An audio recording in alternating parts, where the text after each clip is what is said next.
world powers must act together, because if we're not at the table, we're on the menu.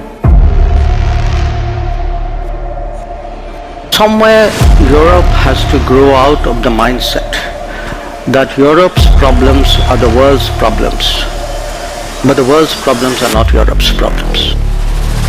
चुन चुन करके हिसाब लेना ये मेरी फितरत है. Why should it be a problem? If I'm smart enough to have multiple options, you should be admiring me. Bharat झुकने वाला भी नहीं. The rise of India will be determined by India. It will be determined by our strength, not by the mistakes of others. The old order is not coming back. We shouldn't mourn it. Nostalgia is not a strategy.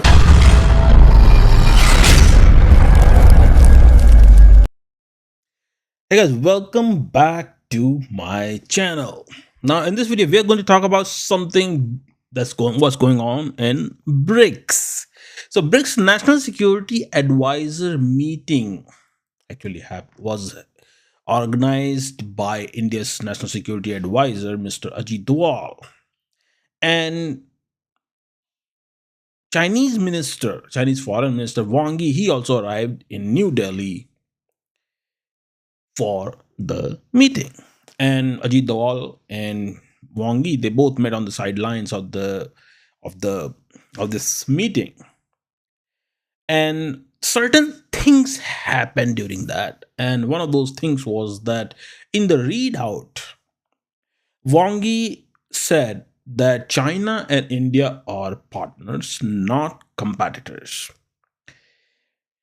Lots of very nice things were said, and that's what we are going to talk about in this video as to why is that, why all of a sudden China is seeing India as a partner, or it is a Chinese wishful thinking to see India as a partner, not competitor. So what's going on in this whole thing? What happened? So we'll talk about all that. And we're going to touch on Taiwan issue as well. What is India's take on Taiwan and all that? So let's get going. Let's get started. Please do like and subscribe. It's not going to be very long video. So yeah, so stay with me till the end, because if you stay, you're going to learn something. Okay. So let's talk about it. Now, first of all, let's do this. Let me share my slides so that you can actually later on, if you want to look at the readout, so you can go and look at the readout. Okay. So here it is. So it's a very long readout, but I have underlined it, and lots of important things I have underlined. So if you want to read, you can go ahead and read it later on. But for now, so first thing first that he said was, according to the readout and what I gathered, and what I'm going to do is that based on the readout, I'm going to tell you why China actually, my point of view, my inference of this whole entire thing as to why China wants India as a partner rather than competitor. Okay. See, in this whole entire readout, this statement was repeated multiple times. And when diplomats repeat a language multiple times, then it usually means that it is a deliberate language, meaning that they want that thing, meaning that China wants it. China wants India as a partner, not competitor. So what exactly is happening here is this. You have to understand that China and India doesn't have any kind of strategic partnership. And there is a reason for it, that you want strategic partnership with somebody who actually understands your strategic concerns.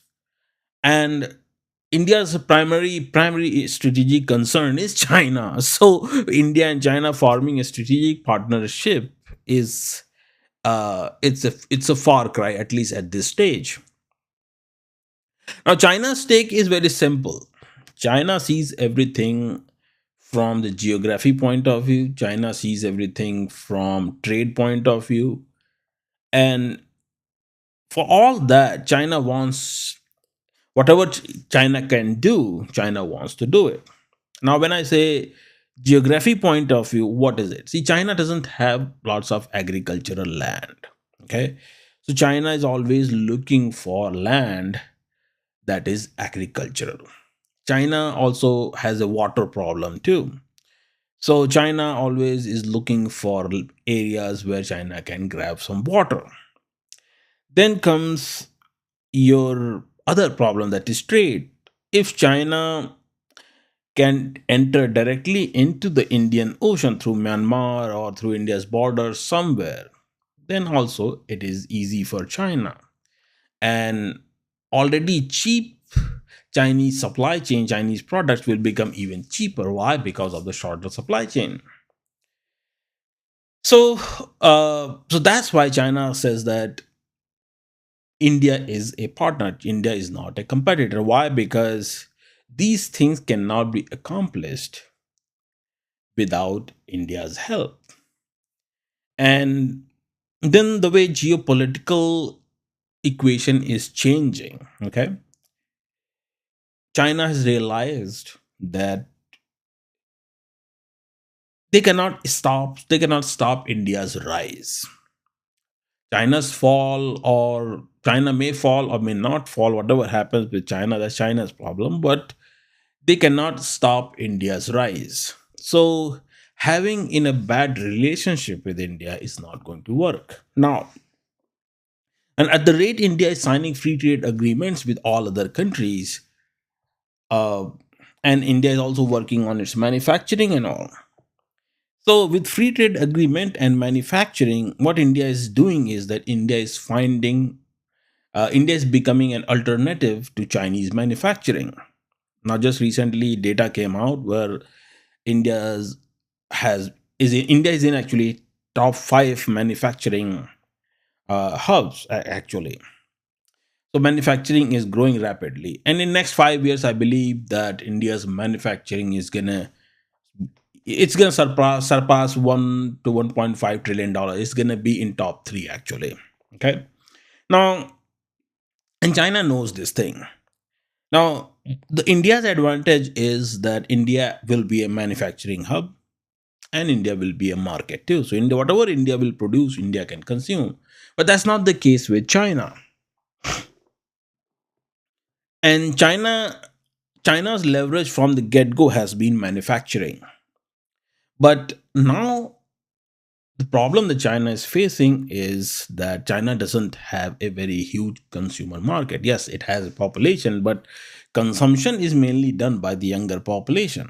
And I'm going to talk about all that later on. But now India is at the level where you can say India is a great power. India is not a pushover power.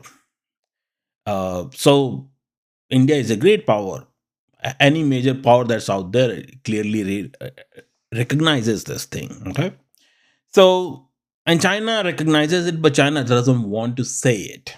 Let's just say that. Okay, Chinese are also living in that delusion that by living in Dululu or the Lulu land, they can actually uh, somehow they will contain India's rise. But that's not going to happen, and they're realizing, and this is why the recognition, fight, flight, surrender, right? So they tried to fight in Doklam and Galwan and all. And after the fight, when they got punched in the face, so they realized that it's better to take a flight. So they backed off. Now, when they're talking about partnership and all that, so it's called surrender. So basically, they're saying that, hey, we're not here to fight with you. Let's continue our trade, our relationship, and all. Yeah, we don't have to be best friends and all that, but we should be. We don't have to be rivals, and we don't have to be competitors. Let's work together for each other's rise. All right. Now, second thing that was said in this document was that do not let the border dominate the relationship. So with that, what China was explicitly saying is that boundary dispute should be placed in an appropriate position. So let me actually show you real quick, okay? So uh, overall, by see the two sides respect each other's core proper handling, and the boundary question. See, place the boundary question in an appropriate position and prevent it from affecting our bilateral relationship. That's what China is saying. Now, why China is saying, when China says this type of stuff, then what they're saying is that, yeah, let's put it in appropriate position until India has a weak government. Okay? Because right now the current government does not play games. So if China will try any kind of misadventure, then they will have serious problem.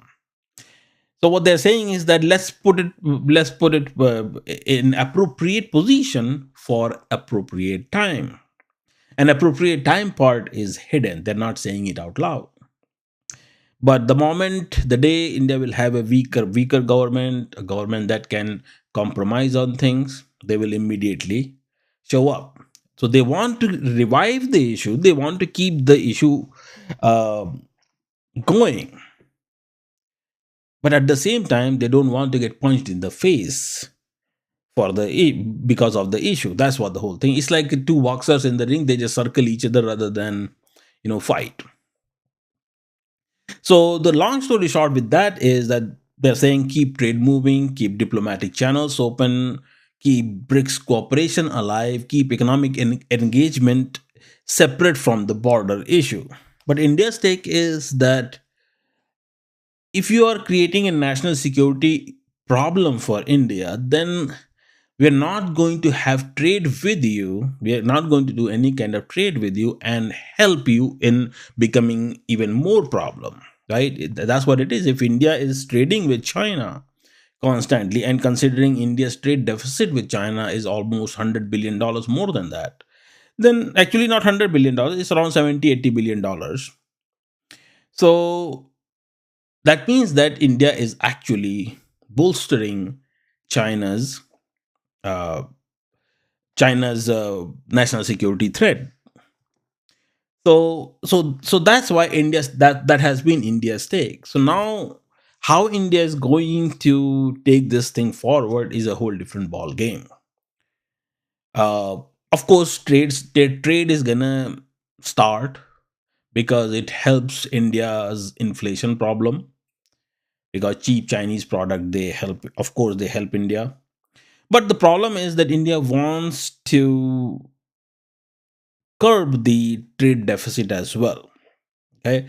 So I think India will probably use this as an opportunity or as a leverage over China to bring up the trade deficit issue and ask China to open the market for Indian products.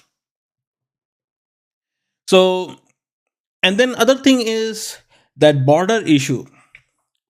Keeping the border issue alive for China is just not a good business anymore, because as China's demography changes because of the aging population, uh, this will actually, if China will create the instability on its southern border, that is with India, then it will become a problem for Chinese military to actually handle that situation. So that's another reason that Chinese wants the stable southern flank. Okay, and that's another thing when they say that let's not dominate the border. Let's not do not let the border dominate the relationship. Then third thing they say is that let's work inside the BRICS framework. Now let me show you that thing here real quick. Okay, right here. So China supports India in fulfilling the responsibility as BRICS chair and in jointly advancing the development and growth of BRICS mechanism. Wang Yi said that thanks to the joint efforts of both sides, exchanges in various fields between China and India have gradually resumed and cooperation is advancing in orderly manner and the border situation remains generally peaceful. Now, so they're saying, what China is saying is that let's do whatever we do within the BRICS framework. And for those who don't know, China and India actually started to talk uh, after 2022 Doklam incident. They Galwan, Doklam, all that. So they started talking during the Kazan summit that was under the BRICS in Russia. So China actually is trying to show it as that hey, we can sort out our differences within the BRICS framework. You don't have to go and create another grouping like Quad or something that is anti-China and create pressure on us or something like that. Let's work together within the BRICS framework and sort all these things out rather than involve third parties. Third parties, as in that any Western power. That's what basically China is saying. Okay. So, and then other thing is that this actually helps in promoting BRICS as a multipolarity platform, a platform that supports the global South, and a platform that supports a grouping platform that supports multipolarity and all that, and multilateralism and all that. And India is hosting the BRICS summit this year, so and China is hosting the summit next year. So when Wang Yi says that China supports India's BRICS presidency, which I've always said, I've been saying this thing for past year or two, that this will be China. China has already given a go that they're going to support India's BRICS presidency, and then India has said that India will support China's BRICS presidency next year. Okay, now in these 2 years so far, nobody is talking about uh, the BRICS currency. So in this year, actually, India said that India is going to uh, connect all the BRICS countries through its CBDC platform, its CBDC network, which means that uh, all the BRICS countries will be connected. Their CBDC, the central bank digital currency platform or payment systems, will be interlinked. And once that those are interlinked, then they can make the payments within each other, among each other, and they can trade more and more among each other. And this is why BRICS countries have been targeting that let's increase our trade more to $400 billion by 2030. Now, China already is saying that they're supporting BRICS presidency, which means that China, anything that India will do in this year's BRICS chairmanship, China supports it. And what China will do next year, India is going to support it. Now, the question really is, what will China do next? If India is going to interlink the CBDCs, then China will probably do the same thing next year. And considering all the tariff pressure and all that is causing problem within the Chinese economy, uh, China will be looking to decouple itself from this whole US economic entanglement that they are in right now. Even though, what's interesting is that US is not even China's biggest market, quite frankly. It is $550 billion trade, and China may not be able to decouple 100%, but yeah, $550 billion trade may come down to something else. But that is possible at the cost. I mean, it's possible only if China can trade with India. Otherwise, it's not gonna be possible. Okay, so China needs Indian market in order to decouple itself from American market to deal to counter the whole tariff game, that the trade war that is going on between US and China. So China needs Indian market to counter all that. What China is trying to say is that, hey, US already has this much inflation, and if we stop selling our product to US market, then they're gonna have even more inflation and even bigger problem.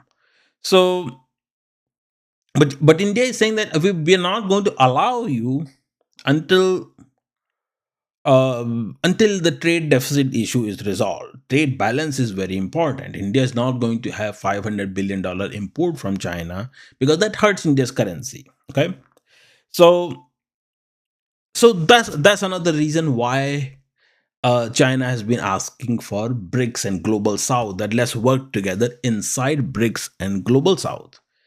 The fourth thing that Chinese said is a restore dialogue and economic engagement. And let me show you this slide right here. Okay. Two sides should respect each other, core in interest, all that here. Anyways, so fourth thing is that restore dialogue and economic engagement. And I explained this thing to you just now, that China is looking to decouple itself to an extent from Western tariff pressure, which is increasing by the day. Then supply chains are shifting. Then look at Hormuz crisis, right? It is impacting China's oil import and all that, China's energy needs. And also after the Monroe Doctrine that President Trump introduced, that's like Donroe Doctrine that lots of people call it. But the Donroe Doctrine, actually, it's a very rock solid strategic move, if you ask me. It's a well thought through move. And simple idea behind it is that gain leverage, supply chain leverage. How the US wants to gain supply chain leverage is by making mess. Make a mess in Hormuz, so China's energy needs are hindered, and then make a mess in the Venezuela or in the Latin American market or in Panama Canal and all that, so that China that has almost $600 to $700 billion worth of trade with the Latin American countries, that will be impacted too. And that's what President Trump used when he visited China. Then that's what he used as a leverage to make a point that, hey, yes, you have all those things, but we have this too. And this is going to impact your trade as well, energy and trade. And we can drag this whole Hormuz crisis for a very long period of time. So it's best that you don't interfere in the Iran matter. And also, you leave Taiwan alone until we have our own semiconductor supply chain ready. After that, you can take Taiwan. This is why President Trump keeps saying G2, G2, G2. So when he says G2, what he's saying is that one China policy, and in which he's saying that, okay, if China will take over Taiwan, so somehow in his mind, China will be powerful or something, and then US and China can work together to control the world or whatever. But G2 and G3, G4, all that is just I would say it's a pressure tactic. It has no diplomatic meaning, to be honest. Okay. So that's how the game has been played, and that's why China needs India even more so. And for Taiwan, as far as Taiwan is concerned, so Ajit Doval did not say exactly what is India's take on Taiwan, but Ajit Doval, he said that that India's position on Taiwan issue remains unchanged. And this is right here. India's position on the Taiwan issue remains unchanged. If you look at it right here, so it's at the bottom right here. Okay. Remains unchanged. India is ready to mutually support each other on core concern, jointly defend multi-level, all the good stuff. Okay. But what is India's position on Taiwan issue? India's position on Taiwan issue is that India doesn't have a position. India says that as long as you're not interfering in our Kashmir issue, you're not going to do anything with Taiwan. You do whatever you do. Now, lots of people may say that, oh, India should support Taiwan and this and that. No, even Taiwan doesn't support Taiwan. Why would India support Taiwan? Taiwan's only importance is because of TSMC. That's it. The TSMC was created. Japan's electronics industry was created. South Korea's industry was created. All that was created to fulfill the whole semiconductor supply chain requirement. That was the whole purpose of it. And after 1949, when Formosa, the Taiwan happened, then because of Taiwan issue, and for US, Taiwan issue is important because of the historical reasons. That's what I was going to tell you, the whole Formosa part. That from 1949 to 1973, I believe, US did not even recognize PRC. People's Republic of China. Now, if you look into this document here, then Ajit Doval here says that India is willing to. Doval said the meeting between leaders of India, China, Kazan, Tianjin has charted the course of development and reached a consensus that India and China are not competitors and partners. A stable India-China relationship serves the common interest in both sides. India is willing to continue viewing its relationship with China from a strategic perspective, work with China to implement the consensus reached by two leaders, adopt a forward looking attitude to accelerate the development of bilateral relations, properly manage differences, and strive for win win outcomes. India was one of the first countries to recognize the People's Republic of China. And India's position on Taiwan issue remains unchanged. So that's what he's saying. And during 1970s, so India was the one that said that no, People Republic of China is fine, and India actually uh, gave its the offer of India rejected the offer of permanent seat in the United Nations Security Council. Eisenhower had actually offered India for that, and uh, US was totally against China after what happened to ROC, the Republic of China, which later on became Taiwan. So US problem with Taiwan has been China has been US and China's Taiwan stand has been historical. And for India, PRC was there, and India just says that okay, PRC is there, PRC is. India accepts that hey, you are a great power, fair enough. But what you do, it's your problem. But as long as your existence doesn't create problem for us, we are fine. That's the take. So each party involved in, as far as Taiwan is concerned, has their own reasons for it. And India doesn't have any reason to support or go against Taiwan. Only reason India has is that India just using Taiwan as a leverage point so that China does not support POK. Whole Kashmir issue for Pakistan. Yeah, China sometimes does it, but when China does it, then India brings up Tibet and India brings up Taiwan too. So those are the things. So that's what the whole thing is going on. Okay, but what's the outcome of this whole thing? Outcome is this: India-China trade is not going to go any further. The way it is, 132 billion, 140 billion. That's it. Simply because of the trade imbalance. It has nothing to do with India-China relationship, good or bad. India-China relationship will remain the way they are right now, and it's simply because of the the nature of the Chinese system, the way it works. Okay, it works because it has to show that it is powerful, and it's a dynasty culture, so it has to show the power that so that people of China understand that it is the system is very powerful and they cannot fight against it. And that's why they from time to time they do all these things just for that kind of perception they have created. Okay, so so there is that. So China India relationship will continue this way, but one important point, actually one very important point that I want to bring up is this. uh China, another thing that China and both China and India want is this, that they want to avoid any kind of state of Hormuz type problem in the Malacca Strait and in the South China Sea. And that's why India and China, they both need each other, because what they don't want is uh, US or any other Western power interference in Myanmar or Bangladesh or any other country around there.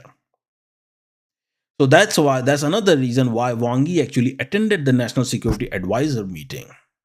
Otherwise, why would he attend National Security Advisor meeting? He could simply attend the Foreign Ministers meeting and all that, and then say the same thing in the Foreign Ministers meeting. He attended the meeting because it was organized by the National Security Advisor to review all the issues.